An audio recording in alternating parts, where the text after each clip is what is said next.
Thanks for what you do with your podcast and all the rest. You're doing a great job. Hope everybody keeps tuning in. You get a lot of good info, a lot of insights, understandings of how to get strong, how to stay strong, how to use your strength. You do a great job, dude. You make things better than they are in real life, I think. If you don't follow Massenomics, y'all do it. Social media, website, everything. Massenomics. Welcome back, everyone, to episode 227 of the Massenomics podcast, I think. Or is it 226? Wow, Tanner. This might be the first time you've ever not known. I was crash reading something else real quick before we started here. I think it's 227. I think Silent Mike was 226, but we better double check. I mean, we'll have to re-record the whole thing if we say the wrong episode number. Yeah, that totally messes it all up. Safari cannot open page. It is 227.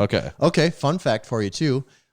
If assuming my records are correct, I got the number wrong, but assuming my records are correct, the first episode of Just Us was either 125 or 126. So we're 100 past that. We're 100 in of this dynamic. I think we're finally just now starting to get it figured out. Starting to figure out how to be comfortable. They usually say always that first 100 with the new change. That's the hardest. It takes 100 to figure out what you're doing. Then it takes another 100 to get comfortable. Then the third 100 is where you can say you're good. Well, and that's why just now all that being said, the podcast is right now taking off. We've hit a few We've had a few good surges in the road over the last 2 years, and right now we're in a good surge. Growth period. Yeah, we are in a growth period, which is fun to see. So, welcome for all of you that are pretty new to the podcast. Based on our numbers, there appears to be quite a few of you. Yeah, maybe take this time to tell some more people about this. That these guys are really starting to. It took them 227 episodes, but they're really starting to hit their stride here. We're so good, in fact, that we have sponsors for our podcast. We should hear from them. We will. Today's episode is brought to you by Spud Inc. The goal of Spud Inc. Straps is to make products that support sports performance and help everyone achieve their training goals.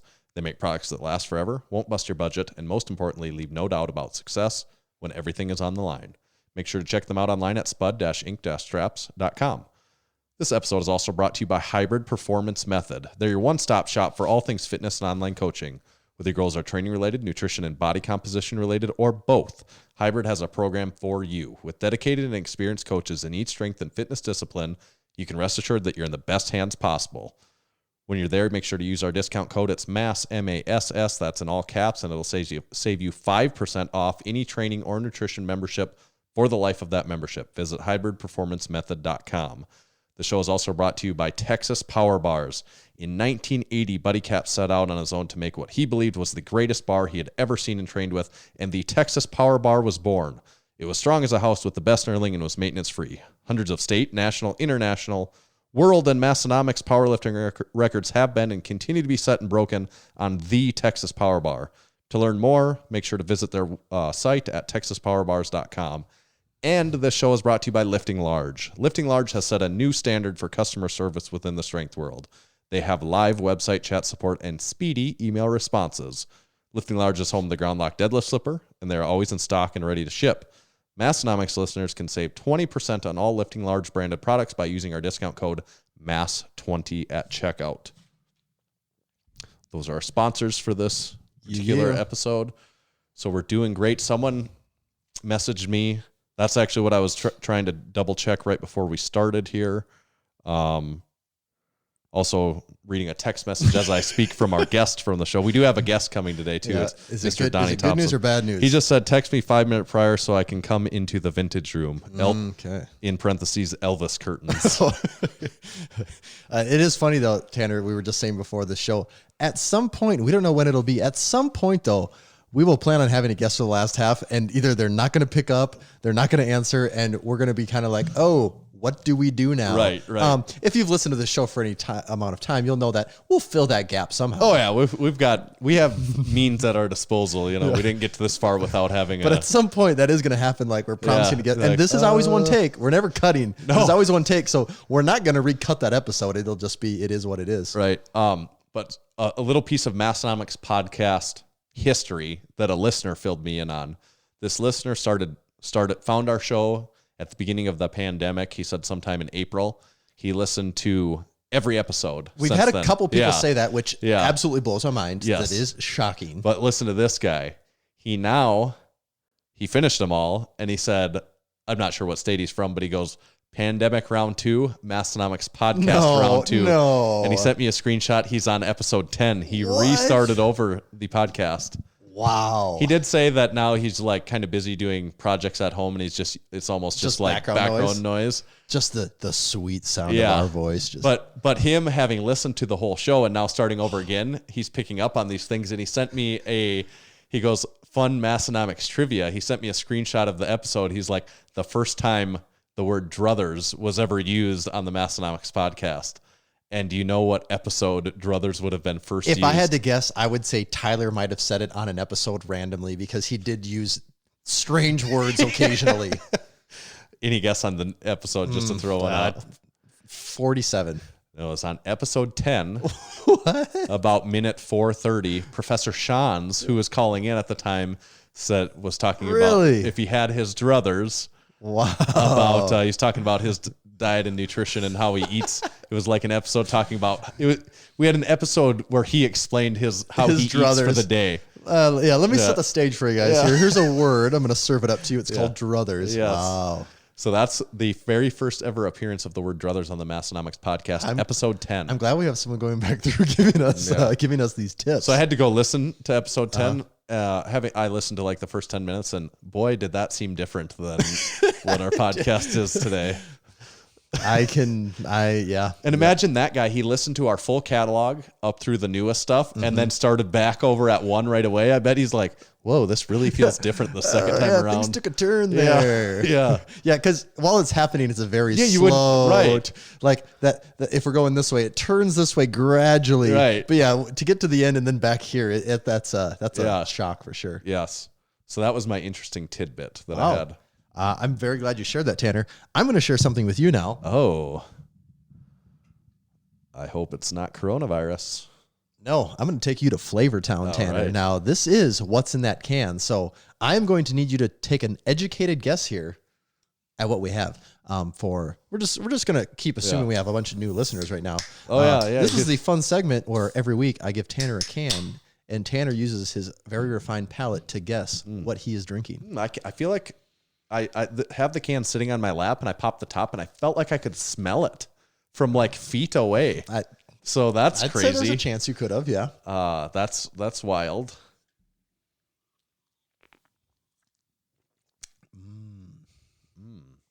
This is going to be a hard one.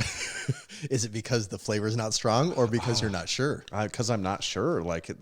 Because usually I know I know if I have an idea on that first sip. Yep. It usually doesn't. I usually don't take subsequent sips and be like, okay, now it's coming to me what that flavor is. Now I'm dialing it in.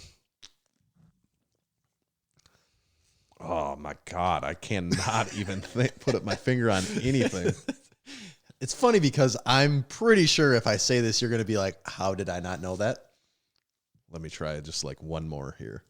But as a hint, I will give you a clue. We have never had this flavor before. So it's not a trick of any kind. I don't know what it is. I don't know. I'm not going to get it. I'll just tell you that straight up. But the one comment I'd make is I haven't had a 7-Up in like 15 years or 20. I don't need, maybe 20 years I haven't had a 7-Up. That's probably a fair number. And I feel like maybe it tastes a little like 7-Up. Well, Tanner, is that yours? I think it's a sparkling flavored Okay. water. It is a sparkling water. Yeah. It is definitely not 7-Up. I'm pretty sure 7-Up is lemon lime flavored, right? I think so. This is actually, let's take a look. Oh, it's a red can. It is is it strawberry? a watermelon. Oh, watermelon. Waterloo. Watermelon is the flavor of the week, Tanner. Let me try that again. Is it there yet? It does not taste very much. The thing about watermelon though, like A lot of times watermelon doesn't taste like anything. right, that's true. So maybe that's what I was experiencing. Yeah. I guess I get it a little bit now after that. If we had like some black watermelon seeds Yeah, in there, right, maybe right. maybe that'd help. yeah, I would have not got that in a million years. I wasn't not even headed the right direction at I actually all. kind of thought you would maybe would have got this one. Do not overestimate my skills in this game. My wife did say, though, she said, I feel like this could be alcohol in here, and I would believe you if you said there was alcohol in this. I had to think about it for a second. I came to the conclusion that there wasn't, but I just think it's just the right fruity flavor that it feels that way. But Waterloo, though, are you I changing think things up in the house a little bit? Well, we were at Target, and it was on the shelf. Changed it up, I guess. Yeah, that's good. It is good though. What's your JD Power and Associates stars? Somewhere between 3.5 and 4. I would definitely drink this one again. Yeah, I give it like a 3. It's good. I mean, it's a good refresh. It doesn't like just blow my socks off, as you can see. My socks are still on, but yeah. Okay, Tanner, we have actually. We say this a lot, but I do mean it this time. We have a lot of things on our list, and we got to run down before we get to Donnie here. We got so I'm trying to decide actually now that I look at this what we're going to be able to get through and what we're not. Can't we do? The first one, okay. We do need to get this out of the way because this is important, and this is coming to you. Actually, this should be live by the time, if you're listening to this live, this will be launching any day, or it might even be live now. Yeah. And that is the newest contest from Massenomics, the Massenomics Stimulus package. We're actually kind of working this out. We're working out the final details, yeah. but be looking out on social media this week if you are up to date. We are going to have a Massenomics Stimulus package coming out. The grand prize is going to be somewhere around that $500 mark of plus merch, apparel, all that stuff in there. But the last time we did a contest was the Jefferson deadlift contest. Yeah, that was a ton of fun for us. And we've just been kind of missing that fun. Yeah, we've been kind of missing that fun. I think a lot of people would love something fun to do right now. Right. And who wouldn't love $500, That's right. It's our way of stimulating the economy, so circulating that lift shorts money back into the economy. We've brought it all in, and now I also just have too much money at this time. We're just deathly afraid of what tax season is going to be only like. insures you up to $250,000. Right. So we just have to figure somewhere for this to go. Yeah, we got to offload some cash before we run into problems here. So that's the idea, right? We give away like $500,000 or 500. Not 500,000. $500 and maybe a few things in that package, our Massenomics Stimulus package, and we'll probably have a few consolation prizes. And again, this will work similar to the Jefferson deadlift one, where it's very dependent on videos being submitted. But yeah, so that the submission, we don't know all the details. We do know that it will require a video submission. Yeah, and you're going to want this in writing anyways. So yeah, what we say here doesn't matter a whole lot. Just be on the lookout for the Instagram post. But yeah, the Massenomics Stimulus package contest will be going live very soon. And we'll probably run it for you'll have an opportunity to submit for a week or two. So you got some time there to plan ahead. Because the Jefferson deadlift one, the first week we were excited, but that second week, God, the heavy hitters came out there. I started it was to the point on the Jefferson deadlift one where everyone I saw, I was like, oh, that's it. Nobody can do anything else. And Tanner, I remember the day you made a spreadsheet for it, and I'm like, out of all the things that need a spreadsheet, this is not one of them. Yeah. And boy, I was proven wrong. Like not even a week later, that spreadsheet was absolutely necessary. It was for us to honestly have a fair shot of picking to not who just we really be like, think these should are be the 5 most recent. Right. For us to actually evaluate them, it required that. Yeah, because everyone got star rate or like a 1 through 10 score, and we had to adjust them as others. And like, wait a second, we thought that was a 9. Having seen these last 5, that was actually like a 6. And that happened. Yeah. We actually, the day of picking, we had like an hour phone call because it took that long to narrow it down. Well, and we're giving away $500 on this one, which is for Massenomics as a company, that's pretty cool for us to be able to do. This isn't a $500 gift card. No, this isn't like $500 worth of merchandise. This is $500 check with your name on it. No, maybe we should even force it to be money that we send in the mail, just so there's an extra element of risk if the people even get it. That or send them a giant check in the mail. That could be kind of fun too. Because I think that's what we have to do. We might have to UPS someone a giant check. Yeah, I really don't know how giant checks work. Like I think it's just symbolic. completely symbolic. I think yeah, it's just symbolic. okay. At least I have had to design giant checks for companies. Everyone I've done is symbolic. Maybe maybe you can do real ones. The but thing about that would just be the shipping of like getting it to them. But that's the beauty. What of about just a medium-sized check where it's like this is way bigger than a normal check, but not a giant? But let's be honest, this is $500. It doesn't merit a giant check. Like a check the kind of the size of a hot dog shape of an oblong sheet of paper. Yeah. It's like this is Like a 11 legal. by 17. What is that? Is that legal size paper? I think a legal is like 11 by 14. Like We too could do big to 11, just 17. take to the bank, but not big enough to actually be like a giant check. Just like kind of a big check. Like I did something out of the ordinary, but it wasn't that remarkable. Well, I think that's maybe what we should do. I think so. I mean, that on its own would be worth something to see someone get a picture of a giant. So look at this. We're just brainstorming out here. That's the Massenomics podcast. 50% brainstorming and something else. Is $500 is a cool amount of money. It Like, is that a is cool amount cool. of money. Like I Yeah. think we got a lot of listeners that'll be like, "Well, I want $500." Puts a little pressure on us of picking the winner though already. It's like, does. ooh, can't take that lightly. Yeah. Because the consolation prizes aren't going to be near as good as the grand. This is really there's this big grand prize, and then there's going to be a few, I mean, you'd still be happy to win. Yes, but there will be other prizes like, with yes, merchandise and other right, things. right. And You as can you win can tell some right shirts now, and we're stuff also like that. doing a lot of thinking off the top of our heads. Yeah, so this there might be more stuff in there, but Yes. for sure the grand prize will be $500. Yeah. That will not change. and it's the Massenomics Stimulus package. Yeah. Correct. So yes. So be on the lookout. We will have a post with full details, what needs to happen, the dates, the timelines, the hashtags you need to use. That will all be out there. We'll even send out an email to our loyal email, followers so they yeah. can get in on the the fun. If in case Instagram's being kind of squirrely that day and Right. doesn't show you that post Right. the first time around. Yes. Oh, that's good. I I'm think excited. that's fun. I am excited about that. Tanner. Yeah. Yes. Doing what we can to stimulate the economy. That's great. Did you see one of the other things on our list that it's Liam Robbins? I think is it at Liam Robbins? What is his full tag? I always forget the actual handle. Liam Robbins Lift. Liam Robbins Lift on Instagram. He does drawings. His most recent he posts is of Dan Bell, and I guess is that. Do I say that's a drawing or it's art? Digital art. Yeah, I would it's say. okay. Digital art. I don't know for sure how he's making them. There's a lot of Right. ways you could do it, but yeah, I would say digital art. Yeah, and he did a cool one of us on the Massenomics surprisingly podcast. enough.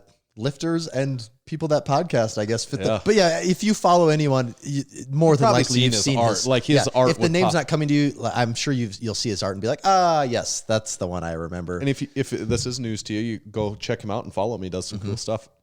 And now I really like him. He did something. For did one of us Yeah. sitting here doing this. Yeah. What did you think of it when really you funny. when I sent that it to you? just made me laugh because they're all lifting ones. Yeah. And then like to the people that don't know who we are, they have to be like, he did a picture of two guys sitting in a front of chair. a microphone. Yeah. Like, what is that? Right. So I just laughed because that's what, like, he didn't even try to put us in a lifting situation. Right. It's just us podcasting. That's what makes it perfect is Yep. like, it is just us podcasting. So Yep. I did like it. That was good. It's a good job on that. Our muscles could have been larger. But, Could have been larger, but we didn't have the full podcast pump going yet when he. Did you think he did a pretty good job capturing your I think look? so. Yeah, I think so. I thought our likeness was it was good there. likeness, yeah. Absolutely. Right. Yeah, it was spot on. It was Oh, good we're stuff. representing both the 8-bit shirts today. And Yeah. yes, we are in all of our 8-bit glory here right Yeah. now. Both of these shirts, not only are we wearing them because we like them, but they continue to be hot sellers Yes. on the on the Massenomics store. Yeah. They're so hot, we're probably going to have to sell these ones right off our back. To It's keep getting to up. be that point. There are definitely sizes in this one for sure that you're not getting right now. Yep. So yeah, keep buying that stuff. The Dune drop did go over really well. Yeah. Lots of people liked it. Surprising number of female purchasers. We did comment on that. Like, there seems to be an uptick of Which maybe it's like if you don't make stuff that's purely beer related, you might get females. I guess Yeah, we're learning yeah. something. And that did remind me, this was a female listener. I forget who it is. She had a post. She made a meme of Tanner and Tommy explaining to Silent Mike things to do in the Midwest. Yes. And God, I laughed out loud at that meme. That was really funny. I'm going to remember who it's on Instagram. It's Get Fit Gen 24. Get Fit Gen 24. She just to give that her was good. her props. I think it was the two guys from Whose Line Is It Anyways, right? Yes. Is it Ryan and is it Colin? It's been too many years. I since I've forget. seen Yeah, that it's been a long show. time. It was those two guys though, and they kind of have Yeah. this dumb look on their face, Yeah. and it's our names above them, Right. trying to explain to Silent Mike what you do in the Midwest or what you do in South Dakota. Right. And man, that was funny Yep. because the Midwest. How do you put it into words, right, Tanner? Right. Silent Mike liked that too, so that was fun. Yeah, I like that a lot. This kind of brings sort of related. My wife asked me a question this week, and it was a good question. I laughed, and I had to think about it for a minute. And she said, "Do you guys ever get haters?"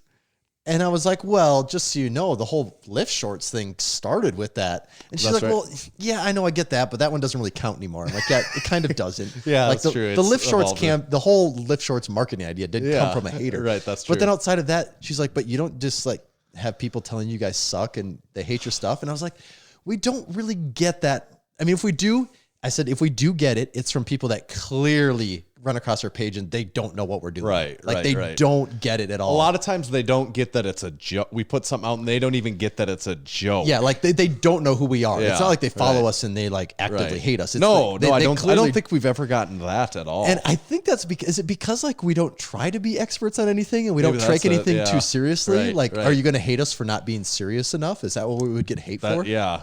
I don't know. No, we really don't run across that though at all, do we? No. The biggest thing is we get, we share videos of other people lifting wearing our stuff. Mm-hmm. And like the last one was Greg Panora, one of the best power lifters of all time. Yeah. And someone was some Joe Schmo that doesn't follow us was critiquing critiquing his breathing. Yeah, and I'm like, fuck. Like I had to share that because like if it was me doing a lift and someone said like whatever, you can critique me, but I'm like, it's like if we post a video of Ed Cohn and they're like, dude, you're doing it wrong. And it's like, come on.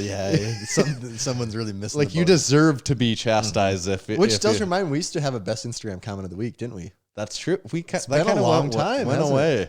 We could bring that one back. That is a good segment. I kind of forgot about that. Like all these new up and coming, what's in the can, overrated, underrated. It just kind of like it pushed best comment of the week out a little bit. We might have to revisit that. Oh, there's always plenty of ammunition Yeah. for that one. Yeah. So I did think that was and Tanner, you do see way more of the interactions with things than I do. So I didn't know if maybe you're like, oh yeah, we actually have a whole secret faction of people that despise us. But No, there's occasionally things that annoy me, but it's more stuff like that, like the Greg Panora thing, where I'm people like, being come like, on, guy. you're either really dense or like not self-aware in any Yeah. way or Yeah. any number of things. But Yeah, there's not really nobody that I feel like gets us and like is just openly a jerk on there. I don't think that really has ever happened. which is kind of nice. Yeah. But I would say it is funny though, in the beginning, when we were doing more blogging, we would get a little more feedback on articles of people being That's like, you true. did stuff wrong. And at the time, I remember thinking like that, why are people like this? This is so Yeah, crazy. yeah. And like, it actually did bug me a little. Yeah. Like it was for articles that I didn't even write, but Right. as Massenomics being one of my babies, it's like, Yeah. it's like someone coming and telling you your child's ugly and they hate it and it's dumb and Right. stupid. And it's like, that hurt. And now it's like, man, I wouldn't even be concerned one bit Right. with some of those comments that initially bugged me in the beginning. No, and we get so much good, we get so much positive stuff, and so The many people that are positive- in on all the jokes and Yeah, the stuff. where it's positive like, outweighs this- the negative yeah. so much on But there our is stuff. still, I do experience that still sometimes, and I know everyone's a little guilty of it, where like there can be 30 good, funny, positive comments, and then there's one, and I'm like, that one's really like, Probably the biggest like level of like not hate, but just dumb comments we got was probably on starting strength. That's true. And part of it is Yeah. one, they encourage it a little bit. They Right. kind of like build this culture of like wanting that because Yeah. they reward it with a shout out basically on their podcast. Right. And then two was, we were on someone else's Pretty show. foreign for Yeah, it us, was too. foreign. We were on Yeah. someone else's show. It wasn't at our pace. We weren't dictating anything. Like Right. we were kind of along for the ride. Yeah. If people didn't like what was going on there, but besides that though, it's always been pretty no, I don't think. fairly smooth sailing over here. Knock on wood. Oh, here's the wood right here. There we go. Yeah. Okay. Oh, well, we'll keep the positive vibes afloat over here, Yep. Tanner. Yep. Next topic on our lengthy rundown here. Did you see anything? Did you get all wrapped up with that rundown? I'm just That get to that rundown. rundown and before the weekend here, Tanner. Did you see anything XFL related news wise? No. Are they? What's their status? So this one shocked me. The Rock had a post 2 days ago. It's this image right here. It says XFL Dwayne Johnson owner, and I thought that's bizarre. Yeah, and I'm not aware of any of that. His post, I won't read the whole thing, but he says, with my trailblazing partner at Danny Garcia Co. and Redbird Capital's Gary Cardinale, we have acquired the XFL. So The Rock and a few people acquired the XFL. I was kind of shocked by that one. And he just basically goes on to say, with gratitude and passion, I built a career with my own two hands. They're going to do the same thing with the XFL brand. Kind of surprising for me a little bit. It's funny because at least for like the last 10 years, The Rock seems to have the Midas touch where everything he touches turns to gold. So it's like, can he make the XFL something? Like, is The Rock powerful enough to take on? See, that one seems, but he hasn't always, though. He's been a part of, like, Baywatch was a movie that was hyped and had a huge marketing budget. And I don't think he really acknowledges it. And most people don't. That it just, I think he's also big enough that when the things fail, he just is on to the next thing. Yeah, and right. It doesn't. But a lot of people, he has that luxury. He has so much money and so much hype around him. He can do stuff, and if they fail, just keep going. And the world moves on with him. Whereas a lot of people, you have one or two failures, and your career can be screwed over. So I don't know. I don't know the ins and outs financially of the XFL. We've talked about the XFL a little bit on the show before. It seems like a sports league is from what I can tell, a multi-million dollar thing, if not billion-dollar thing, probably, to run and market and promote and have it be an effective business and entertainment thing.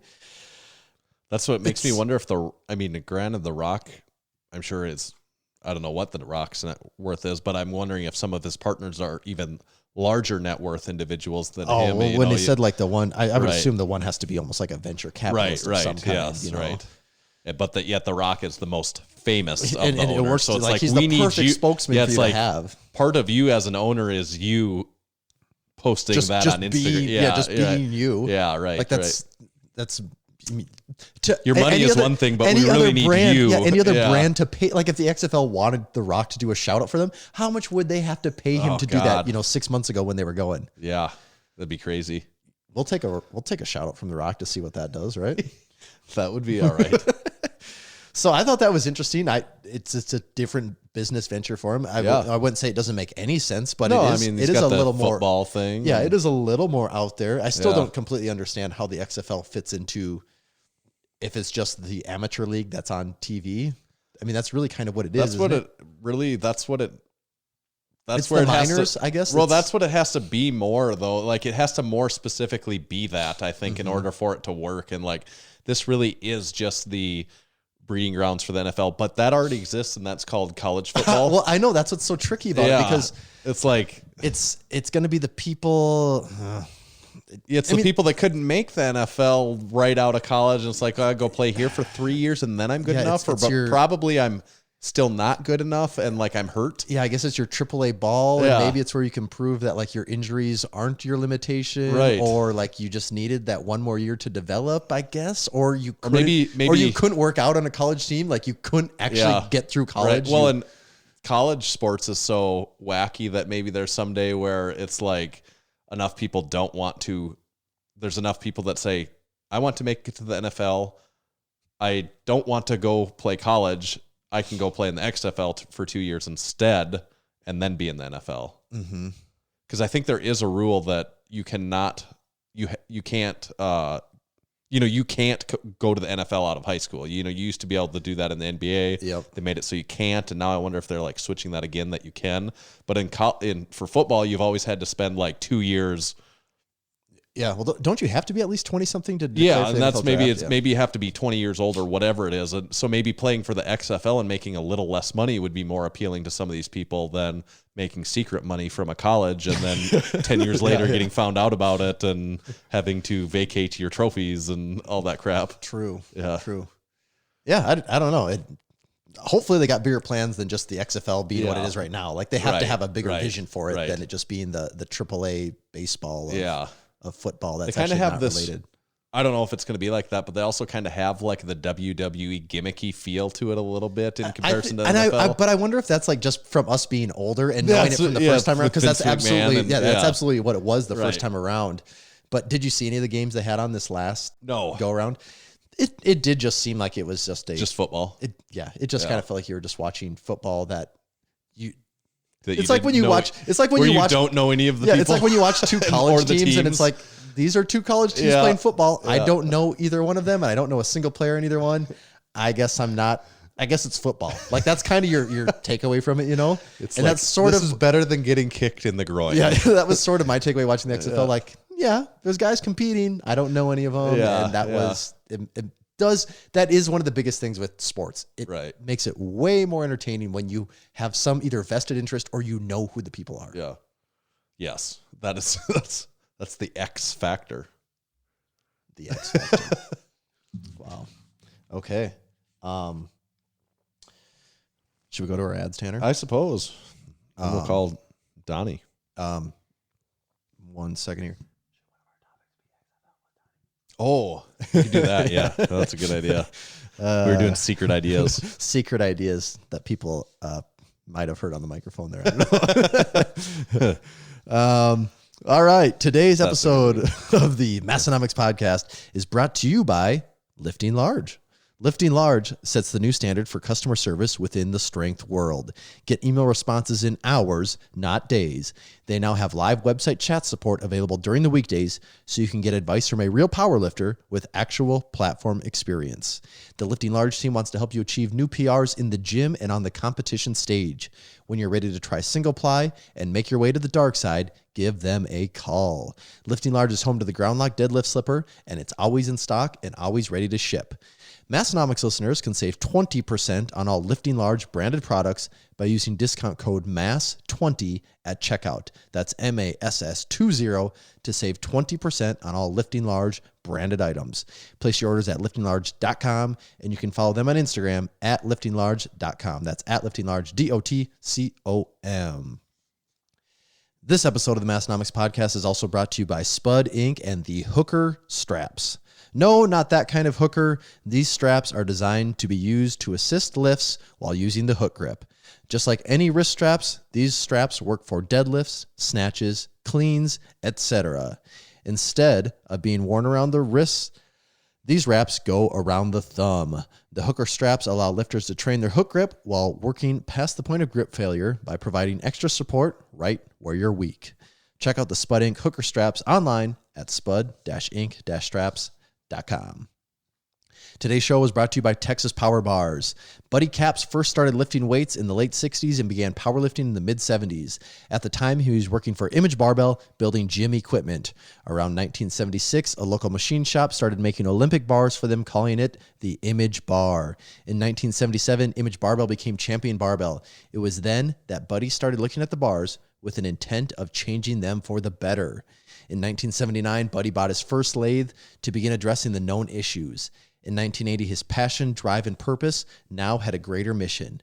Buddy set out on his own to make what he believed was the greatest bar he had ever seen and trained with, and the Texas Power Bar was born.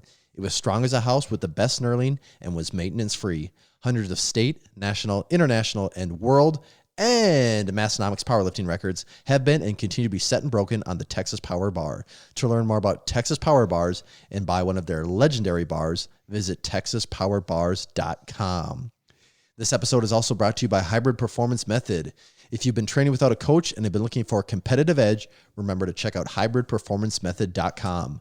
Hybrid has 15 different strength and fitness programs covering everything from powerlifting and strongman to gymnastics and general fitness, all included in one training membership.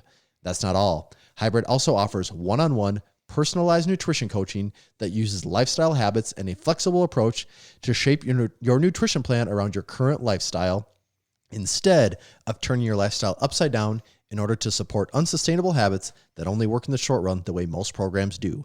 If you're ready to take your training, nutrition, or both to the next level, use code MASS, that's MASS, in all caps for 5% off membership to all programs for the life of your membership. Thank you to our sponsors. All right. Let's see if we can get Donnie on the horn. Let's do it.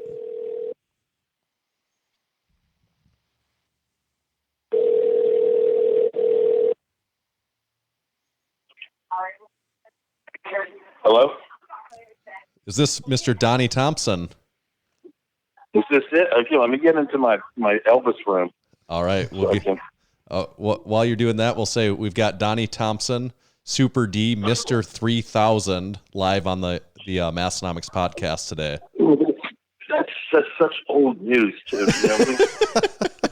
People never forget. we can say we got a fat old guy on here that's still lifting weights, believe it or not. No, can you see the Elvis curtains clearly now? Not yet. I'm almost there. Okay. I had to wait through two bulldogs. There we go. All right. Okay, I'm here. All right, great. Donnie, we are excited to have you on the podcast. It's myself, Tanner, and Tommy here today. And we haven't visited with you over some real audio since probably one of the last times we saw you at the Arnold, I think. Yeah, we remember we had 2 glorious years in a row, and two awesome, and I think we got real squinty-eyed laughing so much. That's right. That's right. One Everybody thinks I'm a bitter, some bitter guy. I'm like, I'm not bitter. I'm probably too happy.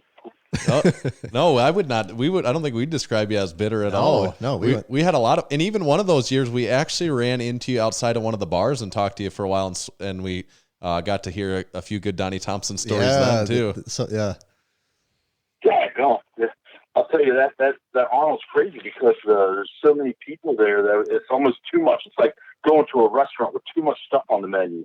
I'm like, I don't even know what I want to eat now. Well, it's my appetite. Well, not really. And I didn't really lose my appetite, but I'm getting frustrated looking at all these items. You know, so that's kind of the way the Arnold is. It's like so much. You know. That is a really good way of describing it. One of the things that we really like about our interviews that we had with you at the Arnold is we actually took one of your audio clips with us, and that's now on the intro to our podcast. Yeah. You say we make things look better than they are in real life. And some of our listeners have really taken that line, and they like to use that in our correspondence with them now. Hey, you never know what will pop out of my mouth. You know, and it's like it's how I felt at the moment. You know what I mean? Because when you see some people that you really don't know well, and they have cameras, and you don't know what they're going to ask you. You don't know what, I don't know who you guys are, affiliated with or anything when I first met you. And here, it was such a pleasant surprise. There was none of that stuff. It was just fun. Yeah. And that's what I. And then we stayed in touch, and I got my "Don't Curl in Me" flag up there in the gym. Yes. Yeah. And as soon as I lose some more old man titty fat, I can wear my lift shirt. There we go. So you talked about your gym, and we've got a gym here, and we've got a lot of stuff that you've invented in our gym. We've got fat bells around, fat pad, bow ties around. But I wondered if you could walk us through a little bit of what all you have invented and created around the lifting space, because I know there's kind of getting to be a long list. I've got when I got into the gym business, it was 1994. So I have a lot of the stuff from back then that when I sold the gym, I got to take some of the stuff with me. And I chose the things that I thought that I would, need for powerlifting. So I've got some of my old Strength Inc. stuff, some Nebula stuff, some heavy equipment stuff, and so just the old school, old day stuff that back then it was so brand new. You're like, oh my gosh!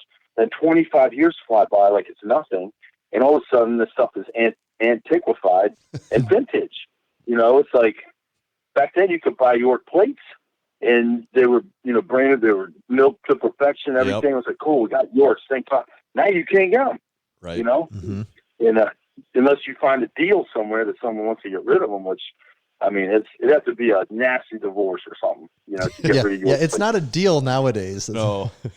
No. And now there's some companies that are starting to make plates right here in the country again, and those are going to be awesome. But 25 years from now, those will be coveted. Yeah. Everybody's like, I I want those deep dishes that so-and-so made, you know. So Yeah. it's just interesting because we're in the age of equipment. We've never had a better time for lifting equipment because it's not, you know, and there's also a resurgence back to the old stuff. You notice how a lot of your selectorized equipment, plate loaded equipment, you know, lever equipment, that's what we used to call it.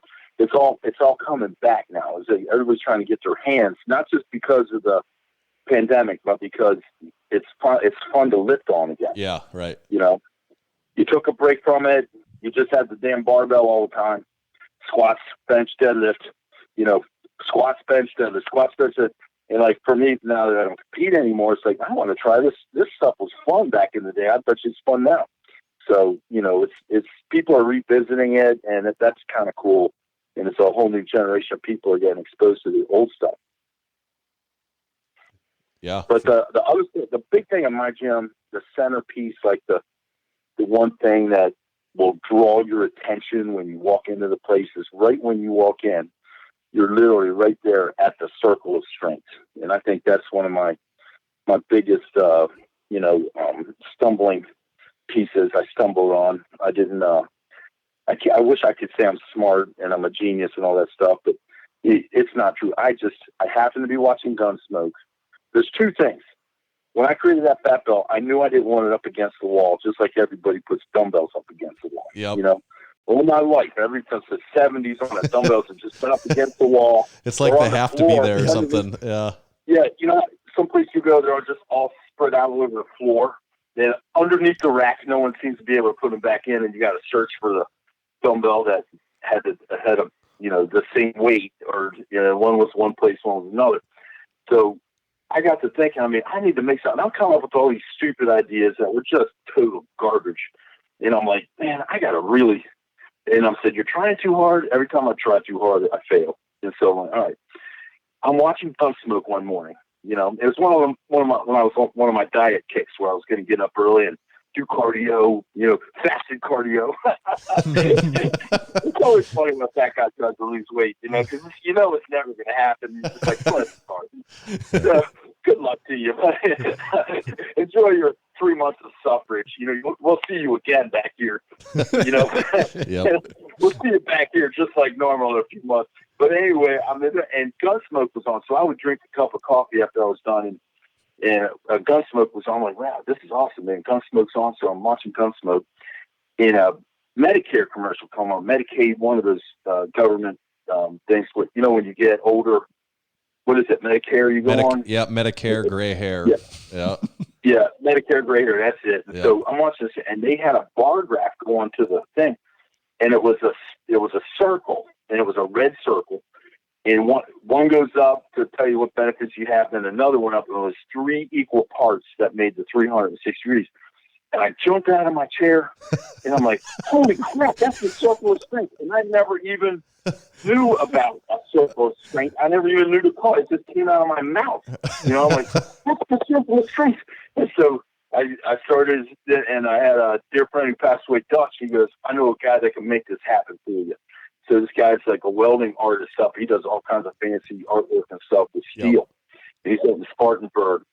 His name's Kevin Blue. And he brought Kevin down, and I just got done training. And he's like, okay, he's here to help you. And I was like, you know how, I just refer to myself in third party. You know how the fat pillar gets here. I'm like, I don't want to do shit after I'm done training. I just want to sit here and smoke a cigar and talk. So I'm like, you want me to pick these fat bells up and make a circle out of them? He goes, that's the only way we're going to get a measurement. I'm like, oh my gosh.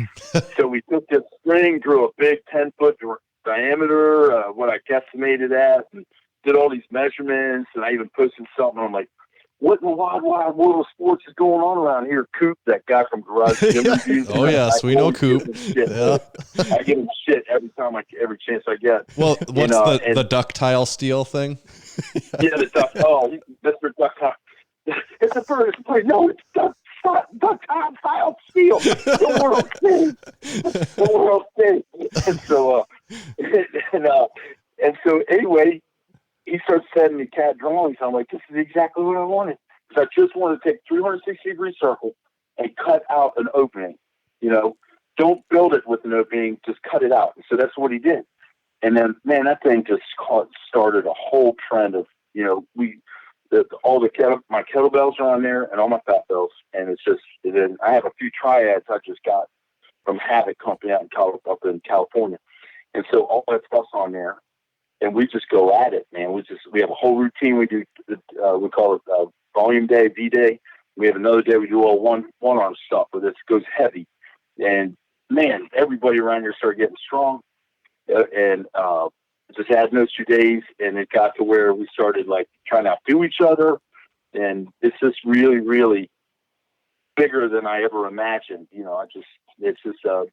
it's like it's not for sale. There's no, it's not a product we're selling or anything. It's just something I have that I'm really proud of, and everyone that comes in is really in awe. And if they're not, I make sure they are by the time they leave. Right. Trust me, it's not beneath me to try to brainwash somebody. Well, I guess my takeaway is I should start paying more attention to Medicare commercials going forward. You never know what's going to. You never know what's going to. The weirdest things come out. So when I came over to Ductile in 2005, I was swinging the kettlebell, and I thought, what if I shoved this handle into the center? I said, I bet you that would feel awesome. And then I had a dream I did it. I woke up at 3 a.m. I took a Snapple T-lid and threw around it to make because no one wants to see a drawing, some fat guy drawing something like a kindergartner and, a non-circular circle. So I made sure that they were right. And to this day, you could go back to the original drawing from 15 years ago and put the Snapple T-lid there and it fits perfect, But I did that. I had a dream I did it, and I woke up immediately and did it, and that's how simple that was. And when I was in a deposition a few years ago, the squirrel attorney's like, you had a dream. That's how you came out. I'm like, not what I came up with. But yes, I did have a dream.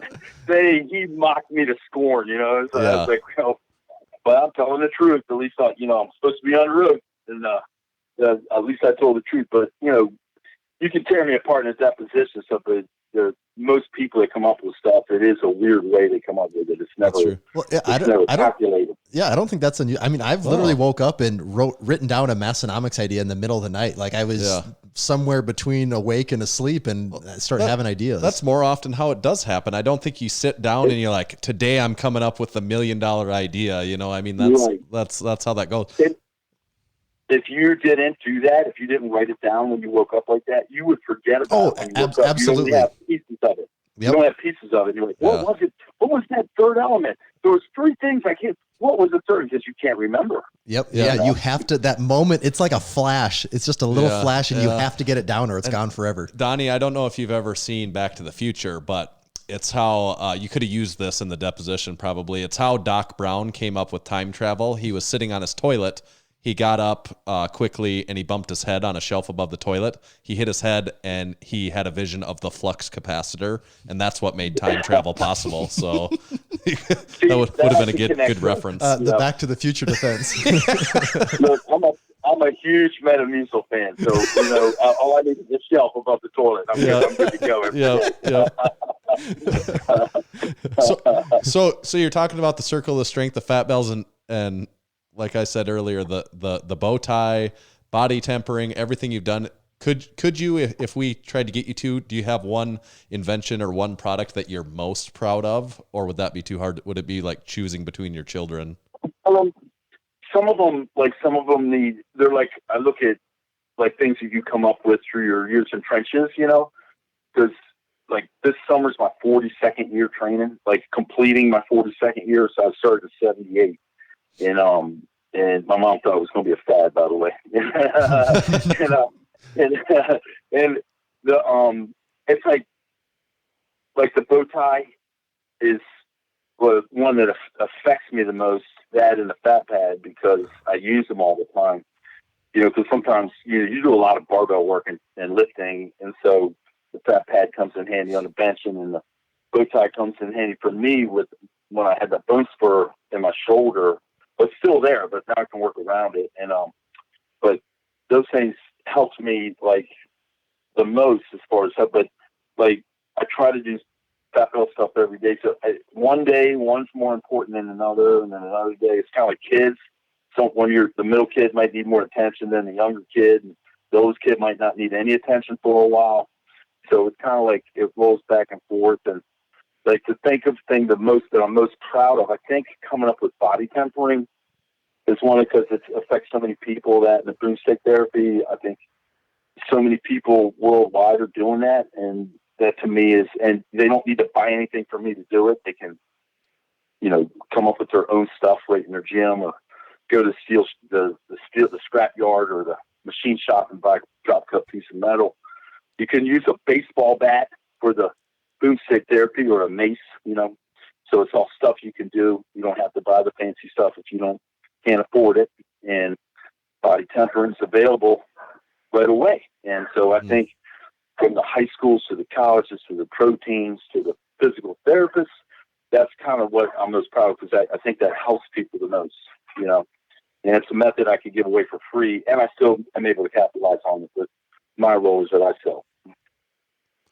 I think that says something about you, the way you answer the question. You're not saying, well, this one made me the most money, so it's my favorite. You know, you didn't really, that wasn't even a factor of how you answer that question. So I think that does a good job of showing what your actual motives are. And I was so broke for so long because of my own, you know, my own mismanagement of my career, or whatever you want to call it. You know, I can't put the blame to anybody but myself. And so when you get used to being poor, you know, when you start making money, it's almost like you're looking around, you feel like a criminal. You're like, oh, what's this check for? It's kind of big, you know. If I had this back 15 years ago, I'd have been doing cartwheels, you know, 400-pound man doing cartwheels down the street.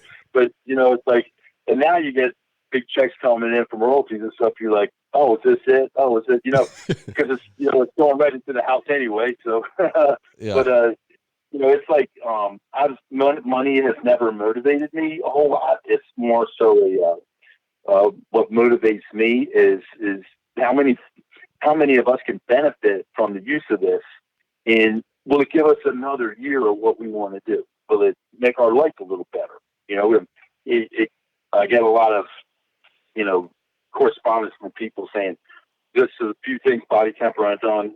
I've been able to squat again. I've been able to do all this again, and I want to thank you. And they didn't buy any tempering rollers. They just used 2 kettlebells taped together. They got a piece of steel from somewhere. You know, so that to me, or they took a PVC pipe filled with concrete. And so that to me, you know, that blesses my heart more than all the other, you know, quantifying things by how much money I made from it. Because I feel if it's good, guys, it's going to make money. You know? Mm-hmm. So, hey, it's just the toughest things like breaking, challenging a standard, like when the fat bills came out, people just tore them up. I'm like, you haven't even used them yet. And, but I remember in 03, I had started the kettlebells real seriously, and my friends completely cut me a new one. You know, doing your clown tricks again, doing your circus act. And I mean, everybody was just teasing me. And I laughed because I was like, man, I know these things are working. I didn't need to be, you know, conned into it. I didn't need, when I saw the kettlebells for the first time, I knew they were going to work. And it was the one thing I was missing in my training. I was like, I'm doing these things. I'm going up against Gary Frank, Andy Bolton, you know, Paul Childress, you know, Matt Smith, these like guys that were just phenomenal. And I'm like, how am I going to beat these guys just doing the same thing they're doing? You know, so I had to do something different. And so kettlebells just really took my lifting to another level. Mm-hmm. And before you know it, that was in 2003. The end of 2004, Dave Tate comes up, because he was one of the ones ribbing me about it too. Comes up to me after a meeting and goes, okay, tell me about these kettlebells. And then Mark Bartley Spud goes, all right. He used to call me Guy. He goes, all right, because him and I, back in the 90s, we were like, man, the worst thing you could do, like I always said, the worst thing you could do to me when you see me is like, hey, big man, if you don't even know me, hey, big man. That's like the most condescending comment ever. We thought one of the only worst things you could do is say, hey, guy, hey, guy. You know, he used to call me Guy, I used to call him Guy, and he's like, okay, Guy, let me know. I think I'm going to do those kettlebells with you. You know, and he was my training partner, so he was giving me tons of shit for him all the time, but I was more than happy to have somebody else going with me. So it ended up working out good, and Spud's been doing them ever since. So, Yeah, it's funny the way it works out. So I knew that the kettlebells had a rough start. Why would the fat belts just come in and be accepted? It wasn't going to happen. So, Right. But now 5 years later, and all the turmoil that went through the process, they're doing unbelievable. Fat Pad's doing unbelievable. They've been out 8 years now, and the bow ties are doing unbelievable. So that's a good testimony that at least the product. Remember when years ago y'all did a review on the bow tie? Yeah. Yep. And People still look at that all the time. Yeah. Yeah. Yeah, you put one on. You didn't just say, "Oh, this is stupid." Oh, I'm no. like, it's not for posture, man. It's not a posture thing. It's compression. Is all it is. It's get out of that posture thing. You're not changing posture. You can't brace your shoulders. It's just compression.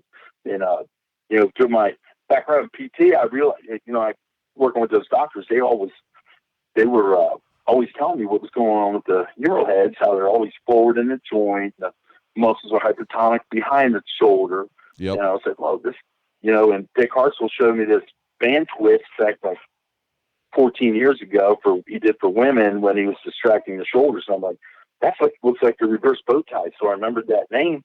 We came out with a manual bow tie measuring for the real bow tie. We put that out a year ahead of time. And so when the regular bow tie came, it just went like crazy. So Yeah, it seemed like it was one of those things. Redneck marketing. Yeah. Yeah, it was like one of those things where it was like you'd never heard of it, and within a few everywhere. months, it felt like everywhere you went, like you'd go to powerlifting meets and people were walking around with them on. Yep. Yeah, I always get shocked at that because when I was powerlifting, I'm going to say it, I got to whisper it to you. I was a geared lifter. If I was as fat as him that took as many stairs, what would you do? Well, the suits do the lifting, right? I mean, you could just set the suit out there on the platform and it would pick the weight up, wouldn't it?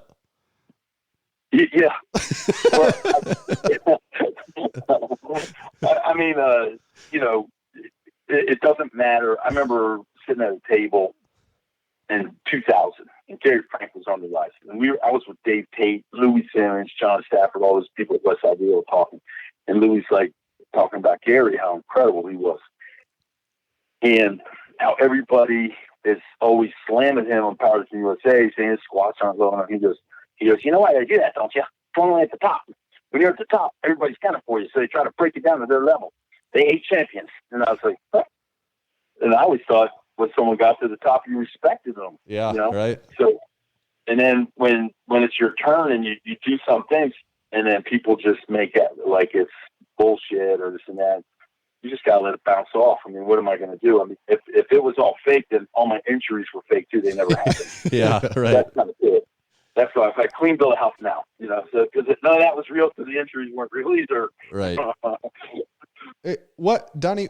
You never did train at Westside, did you? I mean, I know. No, I went there.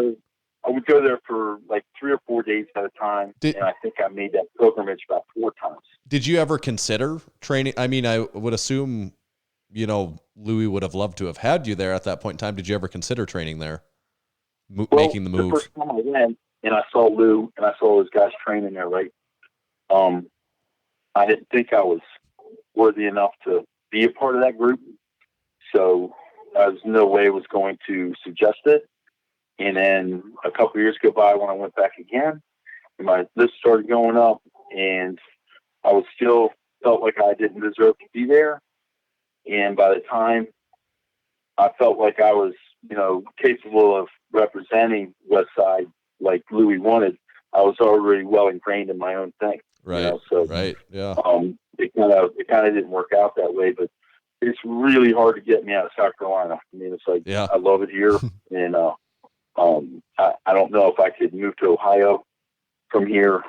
And then at the end of my career, I had my daughter, so I'm not going anywhere now. Yep. There's proverbial roots growing out of my ass. So, yeah. And when you set the all-time world record total, when you totaled 3,000 pounds, how old were you?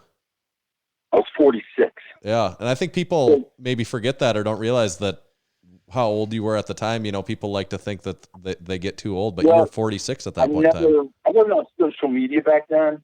I mean, there wasn't really many platforms that Facebook was just coming out. And I think people did blogging on websites and stuff back then. Yeah. And like GoHeavy.com and all that kind of stuff. But so I never got into that. And as I got, when I hit that first all-time total in January of, I think it was 08 or something like that, I was like, I made a mission. I'm not going to go on any of that. I'm not going to read any articles in Powerlifting USA. If I'm in it, I'll look at the pictures and that's it. You know, so that's what I plan to do because I didn't want any distractions. And I knew, and I would always tell myself in my head, don't talk about your age because then you'll start giving yourself an excuse of why you're not going to get your lifts.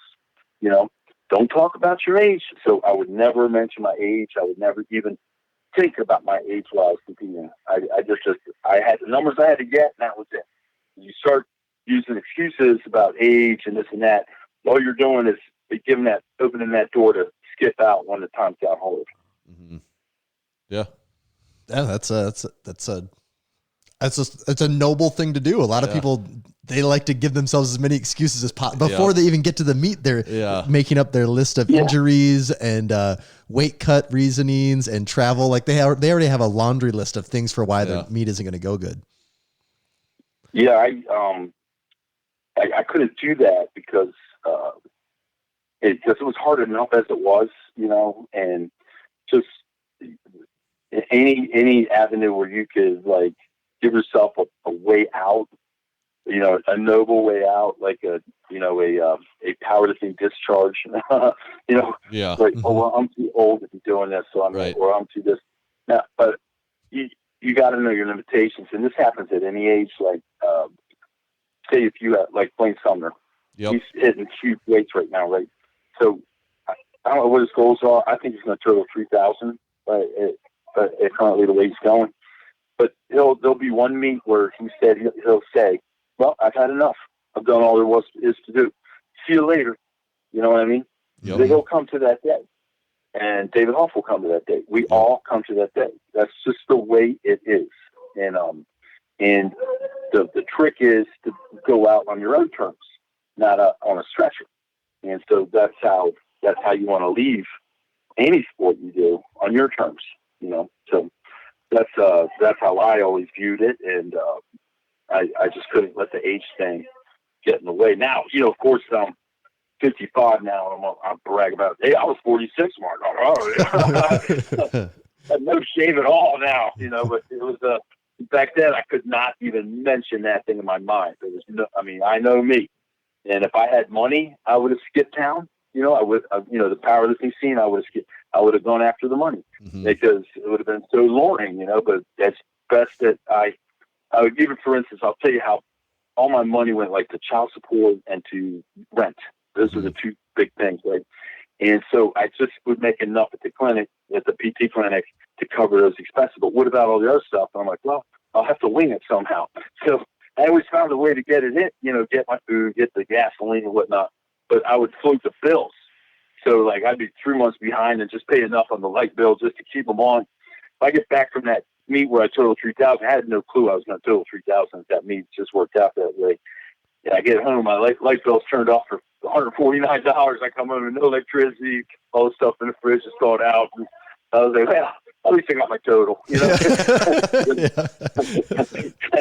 And that wasn't even the end of it. My worst financial year was 2012, and that was the year after, and it was the transition year where I quit the physical therapy place and went on my own to do stuff. And boy, I tell you, I had never been so poor in my life. And my dad and I were having coffee one day, and he goes, son, I think I was 48 at the time or something like that, 47. He goes, you're 48 years old, and you can't even take care of yourself.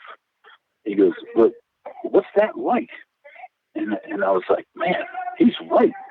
I thought to myself, I didn't think he was cruel by saying that. I didn't get mad at him. Mm-hmm. He's right.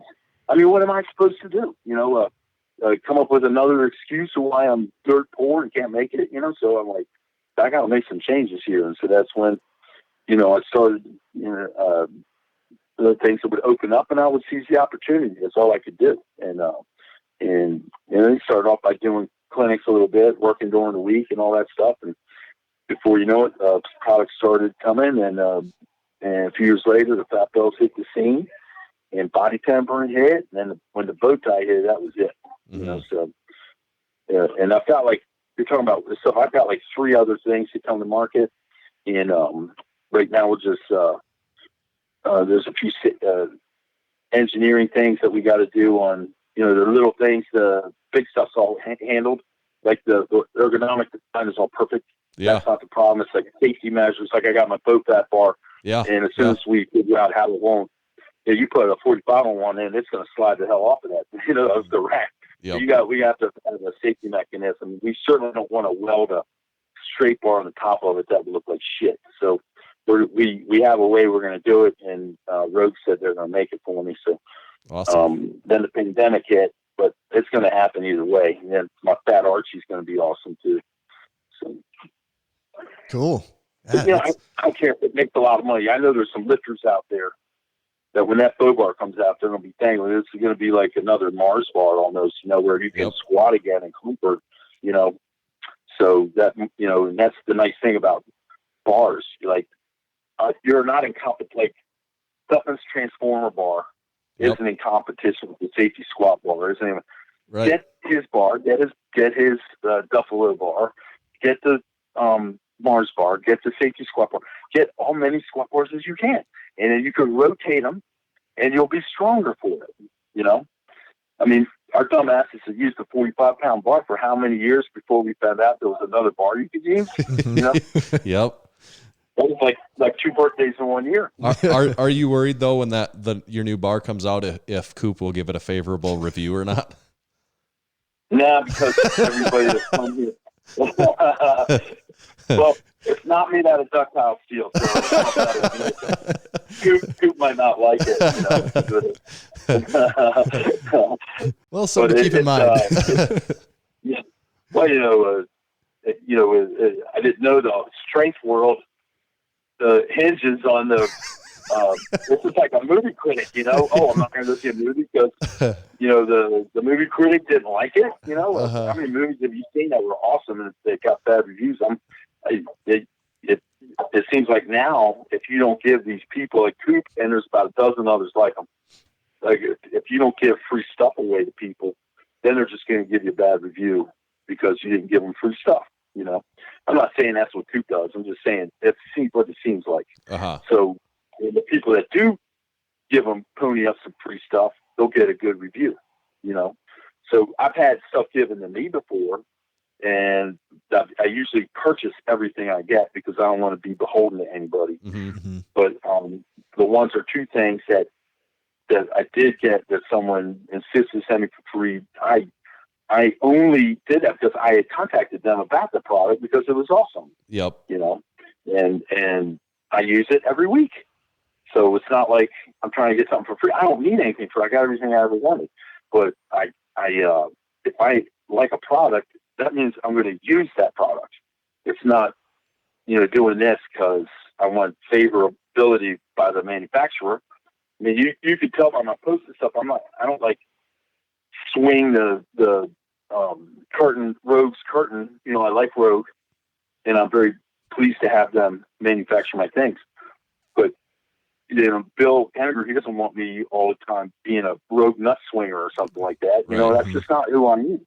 And a lot of us aren't like that. If someone else makes something good, we're going to buy that too. Yep. You know, and what's one thing I could say that some of these companies like Hammer Strength and Rogue, and even Big Taste company, they don't sit there and you know, ostracize you because you use someone else's stuff. You know, they're like, hey, yeah, that's good equipment too. And I'm like, well, I'm going to have yours. I'm going to have theirs. I'm going to have this because I like this stuff. So I try to be very genuine in a strength equipment thing because it's like, if it's garbage, I'll just keep my mouth shut. But if it's, you know, if it's working and I can usually spy it out. When I see something, I know it's going to work. I don't need a tutorial. I know, I just need to know how I can get it in my gym, you know, as fast as possible. Yeah. Donnie, every week we play this game with our guests. It's called Overrated and Underrated. And we were hoping you would play again here today with us. We've got a series of topics specially selected for Super D. Well, there's a lot on the line. We always tell people it's a win or lose game, and if you win, it's probably going to set you up for some pretty long-term success. If you lose, it might be the opposite. So there's a lot of pressure. Well, I would just like a couple girls jumping out naked at a barbecue or something like that. That would be kind of nice. My wife won't like it, but I don't ask for it. We can't guarantee anything like that just yet. But I know, shucks. the way it goes, we've got a short list of topics here, and they're hand selected for you, and we'll read one off to you, and you have to decide whether it's overrated or underrated. And you kind of can't ride the line in between. You got to pick one, even if it's a tough decision. Black and white. Okay. Yep. And you can explain as little or as much as you want to. You've got your druthers when it comes to that.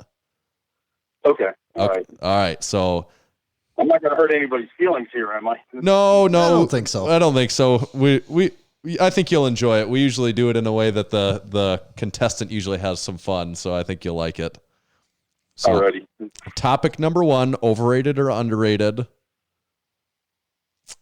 The XFL. I underrated. Okay. And I'm a former arena football player. Right. And I know if you don't get in the NFL, because the NFL is so much talent pouring into it, they can't possibly use everybody that's coming in there.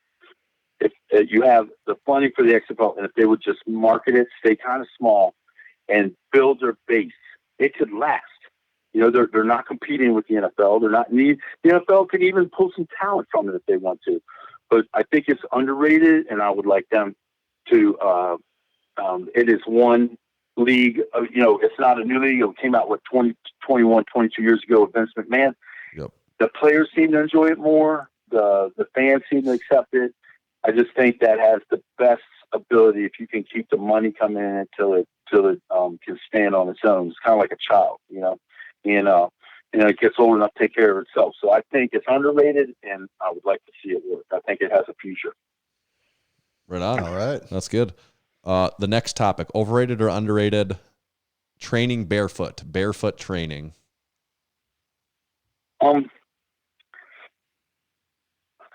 I would say, from my point of view on how I know the body works and stuff, it's underrated. I would say on social media view, it's overrated. So I don't know if that's a good answer or not. I think that's good. It is. If you live in a climate like I do, or like you live in California, Florida, Texas, you could train barefoot year round. But if you're up north, in the Dakotas and Michigan, you ain't training barefoot. I mean, you're just not going to do it. So obviously you've got to pick and choose your battles with the barefoot thing. But the one thing that competitive powerlifters have to be concerned with is, like, when the footwear goes on, is it going to screw your lift up? Is it going to add that much height to your deadlift where your pull's going to be off? Is it going to affect your squat when you put shoes on that you'll feel like you're floating around a little bit? So I would, if I'm competing in powerlift, I'm probably going to, on my heavy days, wear the shoes, and get used to them. But on the light days, on the speed work and stuff, just go barefoot. So I think barefoot's highly underrated, but it is for a purpose. I mean, your feet have more nerve endings than everywhere in the body. So, and they send all the messages to the brain. And if you can dial that in and get it's called a planar shock response system. So when your brain gets the messages from your feet, it says, okay, I'm going to recruit these muscles. I'm going to stabilize these muscles. So when you're barefoot, there's no lapse in time for the sock slipping in your shoe or the arch in your shoe, and it has to counter mathematically for all these changes at the bottom of your feet. So that stops the progress of power, that little glitch. So if people knew about feet and they knew about ankles and what they do, your shoe selection would go down to like 2 different shoes and that's it. All the others would be junk, and I can't tell you the names of those 2 shoes, but my point is like, it would eliminate a lot of shoe companies. Yeah. So, especially for powerlifting, but the barefoot is definitely a great way to draw power from the floor. Perfect. And it's a great way to lose the toe, too. Yeah. Okay. Overrated or underrated? Lawyers.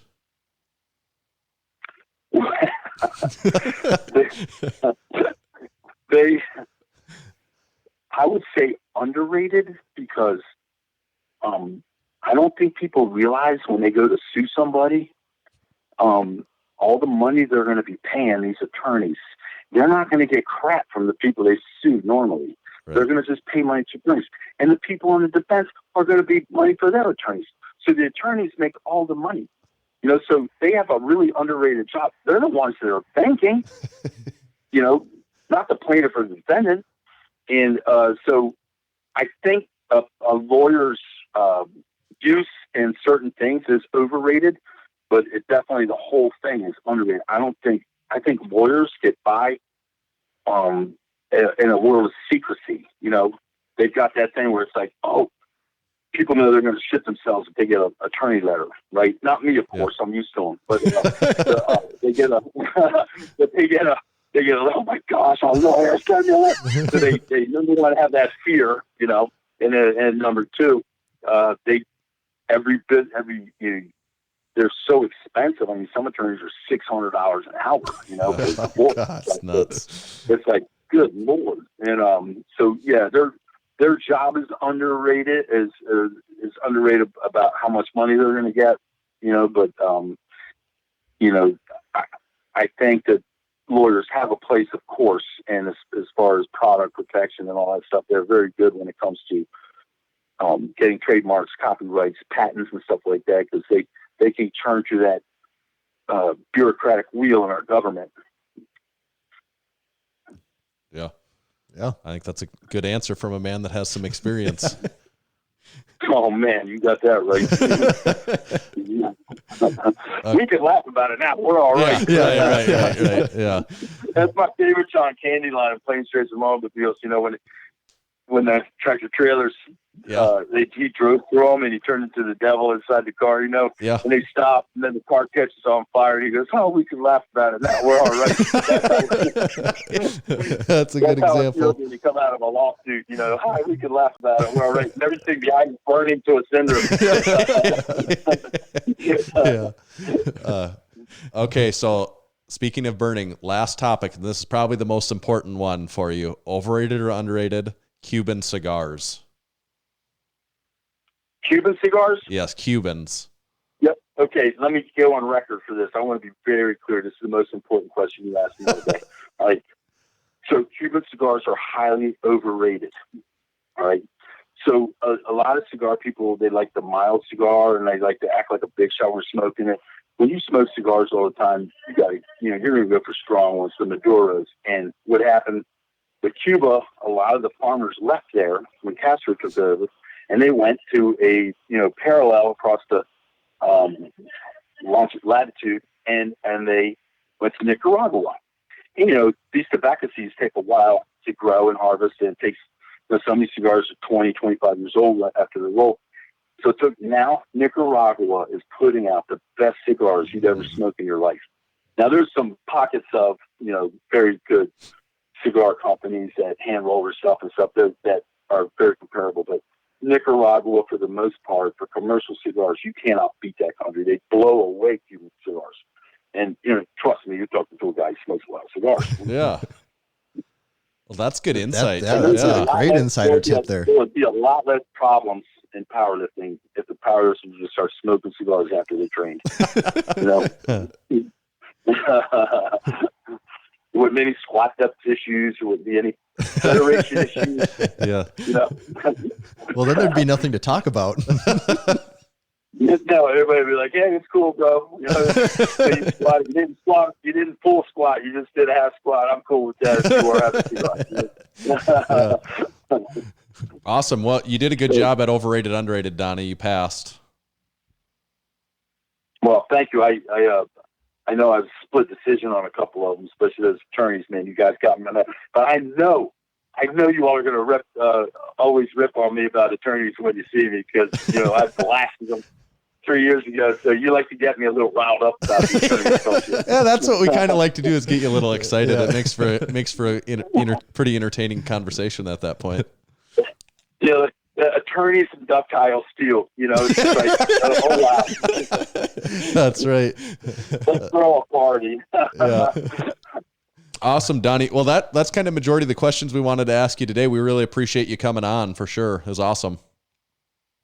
Well, I always have a good time with you, and again, it's better than actual reality sometimes. That's right. Better than they are in real life. Yeah, that's perfect. Next time you're in Aberdeen, South Dakota, make sure to look us up. All right. No, I'm gonna have to make a special trip just to say that I won't. You're in South Carolina. We're in South Dakota. They can't be too far apart, right? Oh no, there's just they're even close in initials. So. Yeah, I got SC.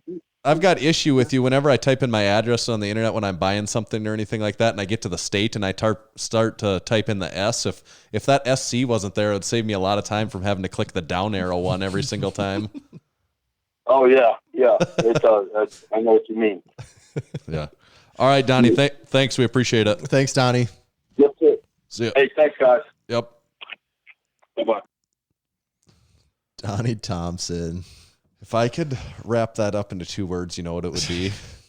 Well, I could think of 3 words. Better than real life. I would do 4 words. Okay. Well, I was going to say something different. I was going to say cool beans. Cool. I would also say cool beans. Yeah, but better than real life. That's probably more applicable to this particular one. But if you really had to condense it down, I would say cool beans. If you didn't have 4 words, if you only had 2. If I was limited to, if you're 4 words is too many, I would say cool beans. Yes. Very good interview. Very good. We'll start off with this sponsor since it's applicable here. Spud Inc., makers of the Donnie Thompson bow tie. The one and only. Yeah. The goal of Spud Inc. straps is to make products that support sports performance and help everyone achieve their training goals. They make products that last forever, won't bust your budget, and most importantly, leave no doubt about success when everything is on the line. Check them out online at spud-inc-straps.com. This episode is also brought to you by Hybrid Performance Method. They're your one-stop shop for all things fitness and online coaching. Whether your goals are training-related, nutrition and body composition-related, or both, Hybrid has a program for you. With dedicated and experienced coaches in each strength and fitness discipline, you can rest assured that you're in the best hands possible. Use our discount code MASS, M-A-S-S, in all caps for 5% off any training or nutrition membership for the life of your membership at hybridperformancemethod.com. The show was also brought to you by Texas Power Bars. In 1980, Buddy Cap set out on his own to make what he believed was the greatest bar he had ever seen and trained with, and the Texas Power Bar was born. It was strong as a house with the best knurling, and it was maintenance-free. Hundreds of state, Massenomics, national, international, and world powerlifting records have been and continue to be set and broken on the Texas Power Bar. Learn more at texaspowerbars.com. And today's show was brought to you by Lifting Large. Lifting Large has set a new standard for customer service within the strength world. They have live website chat support, and speedy email responses. Lifting Large is home to the Ground Lock Deadlift Slipper, and they're always in stock and ready to ship. Massenomics listeners can save 20% on all Lifting Large branded products by using discount code MASS20 at checkout. All right. Does that kind of wrap us up today? I think that wraps us up. We're in for a wild ride. Yeah. Good ride. Donnie gets going, and I could listen to him tell stories I know. all day. I had more questions I honestly wanted to ask him. There was many things that I would like to ask, but also I don't think anyone wants to hear a 4-hour phone conversation. I mean, I think we could have talked to him for another hour. I had a list of questions I still wanted to ask him. And even while we were talking, there was multiple things that came up that I wanted to talk about. But it's like we'll go. If we could have been in person, we could have easily done a 4-hour podcast. I have no doubt about that. Donnie is definitely that way where you could just let him go, give him the thing. Well, and he's got interesting things. Well, he does. He has tons of experience. Yeah. That is, and not just he was he was the best power lifter at the time. He's made all these products since then and had dealt with these issues with other companies. He's involved with Rogue, with Spud Inc. There's just a lot there. There is, and he's got just a way about. It's fun to listen to him tell it. Right. Yes, that's right. You can check us out at Facebook. You can like us there. YouTube, subscribe on YouTube. That number's been going up a little bit. You can watch the podcast in full video on YouTube if you're into watching instead of just listening. Listening-wise, you can find us everywhere, of course. Leave us one of those 5-star reviews. The number crept up again, and we haven't been reading them, so we're going to get behind. But we're up to almost, I think we're at 238 5-star reviews. All right. So road to 300 is on the way. Almost still. in effect. Yeah. Make sure to tell a friend. You mentioned that already, Yep, but the tell a podcast friend. supporting Yep. membership option. We had another person join the Platinum Lift Club this last week. The 1%, they're amongst us. Yes, the 1% of the 1% in the Platinum Lift Club. And Tommy, where do they find you on Instagram? You can find me at Tomahawk_D. You can follow me at Tanner_Baird. Much more importantly, make sure to follow Massenomics at Massenomics. See ya.